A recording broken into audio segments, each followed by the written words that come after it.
네, 윤석열 대통령이 어떤 노조 회계의 불투명 그리고 산업 현장의 고용 세습 또 폭력과 불법에 단호하게 대처해야 된다. 이를 바로 잡아야 된다라고 했는데 최근에 고용노동부가 이 고용 세습 단체 협약을 고치지 않은 기아차와 금속 노조 등에 대해서 첫 사법 조치에 나섰습니다. 근데 이에 대해서 기아 노조는 노조 죽이기다라고 반발을 했는데 김성희 교수님, 뭐 그런 네. 거거든요. 기아의 노사 단체 협약에 보면 뭐 재직 중에 질병으로 사망한 조합원의 네. 직계 가족 그리고 뭐 정년 퇴직자나 장기 근속자의 자녀에 대해서는 우선 채용한다라는 내용이 담겨져 있어서 고용부가 지난해 뭐 시정 조치도 했었었고 예. 그 다음에 행정지도도 받았는데 기아는 해당 조항을 수정하지 않고 단협을 체결하고 계속 예. 어떤 밀어붙이는 모습을 보이니까 지금 이제 고용부가 아예 사법 조치로 들어갔단 말이에요. 예. 이거 어떻게 봐야 될까요? 그러니까 이게 원래 만들어진 취지는 산재로 사망했는데 그러니까 유족들이 생계를 잊지 못하니까 그 문제를 해결해주기 위해서 사실 우선적으로 채용하는 조항을. 채용 조항을 만들었었던 네네. 건데 그걸 이제 좀 장기 근속자 이렇게까지 확대하는 거는 좀 문제가 있다 이렇게 볼 수도 있죠. 분명히 그것이 왜냐하면 예전에는 그렇게 선호하는 일자리가 아니었을지 몰라도 이제는 굉장히 선호하는 일자리잖아요. 이 임금도 뭐 장시간 노동해야지 받을 수 있는 임금이기는 하지만 네네. 그래도 장시간 노동해서라도 제주 그 생산직으로서 높은 임금을 받을 수 있는 8천만 원 1억에 가까운 임금까지도 나중에 받을 수 있는 그런 조건을 갖춰졌을 때랑은 시대가 달라졌다. 이런 것은 분명하다고 봅니다.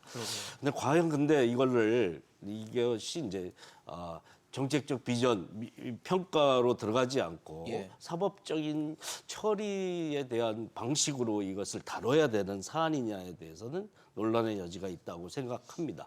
왜냐하면 단체협약이 맺어진 거고 이것에 대해서 도덕적으로 비판하고 그것에 대해서 사회적인 제재를 가하는 방식을 써야 되는데 이게 법적으로 하는 게. 사법적으로 이게 처리가 가능할지도 논란의 여지가 있고요.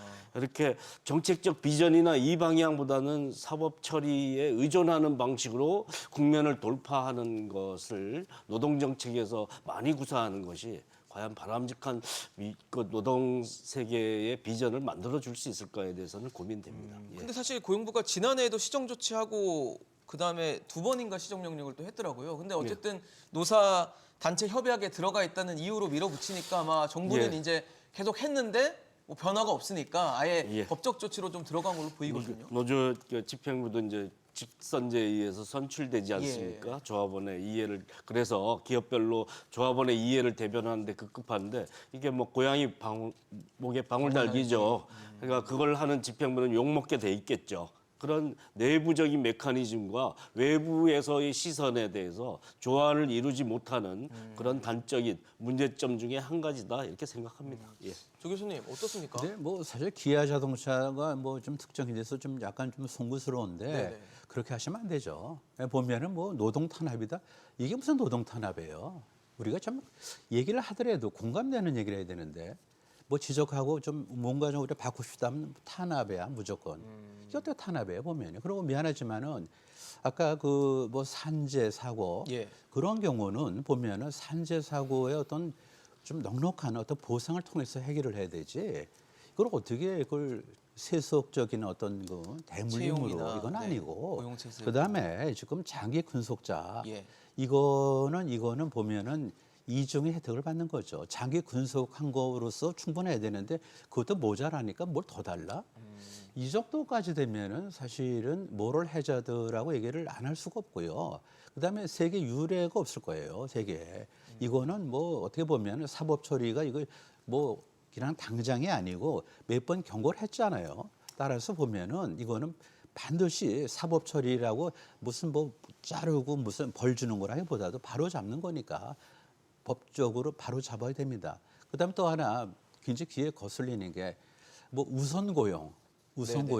고용 앞에 우선이 왜 들어가죠? 고용 앞에 특별히 왜 들어가요? 우선 고용, 특별 고용. 이거는 특혜예요, 특혜. 그동안 보면은 솔직히 뭐 약자로서 이제 노동조합을 갖다 만들어 왔는데 지금 이거를 요구할 정도니까 노동조합은 약자가 아니에요, 사실요. 따라서 국민들한테 사랑을 받고 신뢰를 받으려면은 이런 거를 이제 석고대자 하시고 바로 이거를 시정하셔야 됩니다. 그렇게 안 하고 무슨 뭐 선거를 통해서 뭐 그러니까 시간을 달라? 이건 아니죠. 이건 아니죠. 네, 분명합니다. 아마 잘못하면은 기아 자동차 불매를 할지도 몰라요. 네. 사실 지금 뭐 여러 가지 변화가 나타나고 있긴 한데 뭐 고용과 노동에 대해서 어떤 개혁을 할 수 있을지가 뭐 의문이기도 합니다. 굉장히 앞에 좀 쉽지 않은 상황들이 많이 연출돼 있는데 야당이 민주당은 주 4.5일제 추진하겠다라고 하더라고요. 물론 뭐 주 6일을 일하다가 주 5일제가 정착된 지도 꽤 이제 된 시간이 좀 흘러가긴 했는데 그 당시에도 한 11년 정도 걸리지 않았나요? 그렇죠? 주 6일제가 주 5일제 될 때도 지금 이제 4.5일제를 추진하겠다고 하는데 위원장님 어떠십니까? 근로 시간을 뭐 줄이면 좋긴 한데 줄이는 만큼 아까 말씀하셨던 어떤 급여나 생계의 문제가 뒤따른다면 마냥 좋은 정책은 또 아닐 수도 있거든요. 어떻게 봐야 될까요? 일단 노동 시간을 이야기할 때 예를 들면 4.5일제, 5일제, 6일제 뭐 이렇게 이야기를 하는데 일단 명확하게 좀 시간을 중심으로 사고하는 것이 좀 필요하다라고 생각이 들고요.